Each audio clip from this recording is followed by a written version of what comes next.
the United Nations conference COP21, under the patronage of Ségolène Royal, French Minister for Ecology, Sustainable Development and Energy, ParisTech held its conference with the Chair Modeling for Sustainable Development.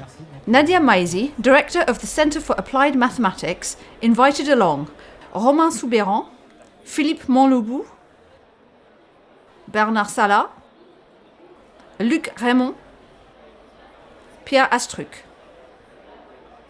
The aim was to talk about industrial contributions to long-term decarbonation strategies. After explaining that the group of top French universities, ParisTech, was now a non-governmental research institute recognised by the United Nations, Romain SOUBEYRAN explained the concept of targeted research, the aim of which is to respond to the needs expressed by the economic sphere. Specifically, with the Centre for Applied Mathematics, with the Chair Modeling for Sustainable Development. This chair discusses scientific and technological and economic issues linked to energy and climate. When you have a global approach, you see that you cannot just define or decide on a number. Prospective modelization is to bring together all the stakeholders against a balanced. ParisTech is a member of the Think Smart Grids Association, working on smart grids in France. Romain SOUBEYRAN presented this research activity being developed at the Centre for Applied Mathematics. Then there is the issue of smart grids. This is part of a project headed by the Industry Ministry. Romain SOUBEYRAN introduced the discussion by focusing on the challenges raised by the electricity system. I think it is important to underline how complex it is to ensure low-carbon energy grids. The solution for decarbonation put forward by Philippe MONLOUBOU, chairman of Think Smart Grids, was straightforward. Hence, the notion of smart grids. And to reach this objective, ERDF is using smart meters on a large scale. As you know, we're deploying several thousand meters that are being deployed called Linky, together with the Smart Grid Institute. Bernard SALHA pointed out that climate change has an impact on EDF installations and that the group is making efforts to understand these impacts and respond to issues like what will be the water flow in rivers in France in 2030, in 2050, what will happen with our dams. What about extreme climate conditions that we will suffer? What extreme temperature for water? What extreme temperature for air? He also said that the group is investing in decarbonation projects despite the relatively virtuous emissions balance of its electricity production. The figures for 2014 are the following: 17 grams of CO2 per kilowatt. Today, 95% of our energy production is decarbonated. And if we look outside, we have a few thermal plants, but our performance in terms of emission is really low. EU average is 350 grams, and we have 100 grams at the most. Luc REMONT expressed Schneider Electric's commitment. We are really trying to be activists to promote technologies to fight climate change.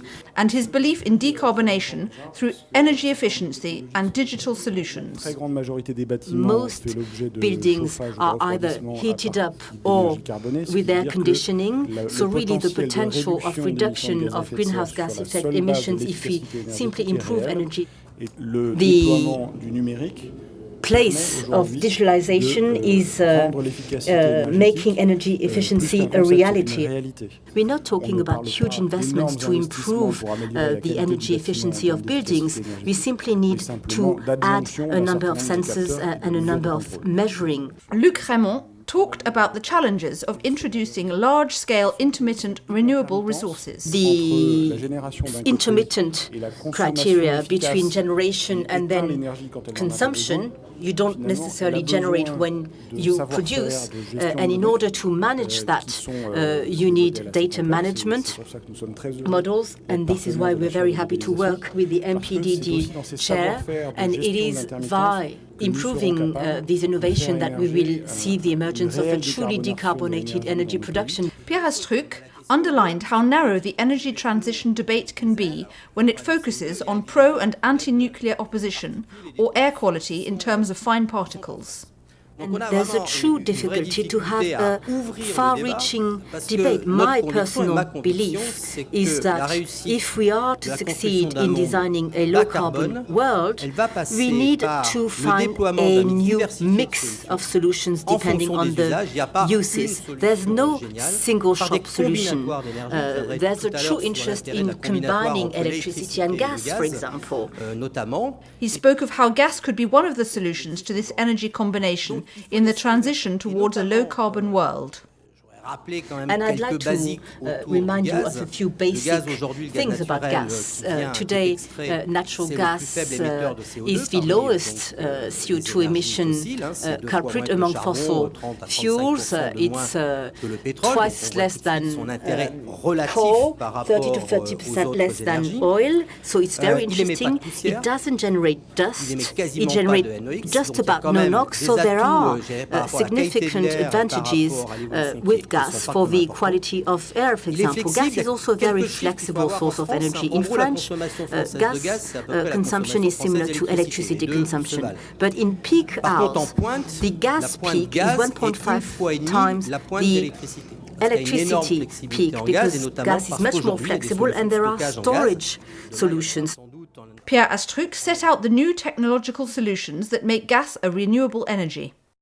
With other European distributors, we've made a commitment to make sure that we will be in a position to transport 100% renewable gas in 2050 from whatever energy source. So what seems obvious to us is that looking at gas today, flexibility, reliability, the existing distribution networks, and if we bear in mind that gas comes from more and more renewable sources, gas is a part of the solution. So we really have to think about the different uses and try and keep as open as possible a mind towards the different solutions and how we can move towards a decarbonated world. More generally, Nadia Maizi explained why it was important to target the chair's research at sustainable development, given the energy sector's high emissions. Energy is 2/3 of greenhouse gases worldwide. It's therefore a sector that could make a difference in solving the climate issues we're facing today. The research we carry out as part of our chair is as follows.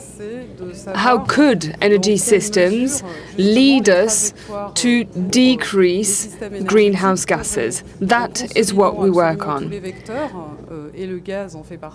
The difficult apportioning of emissions reduction commitments, negotiated at state level, is central to the work done by Nadia Maizi's students. This led her to talk about the complex positioning of multinational corporations. And how does that meet the objectives reached by or set by a specific country? So this year, for instance, we've specifically thought about potential solutions that transcend this national vision. She mentioned the collective work put together by her students and published by the Presse des Mines, featuring decarbonation solutions like bottom-up initiatives to try to break the trend for technologically viable options with worryingly high emissions levels. For example, coal and disinvestment initiatives.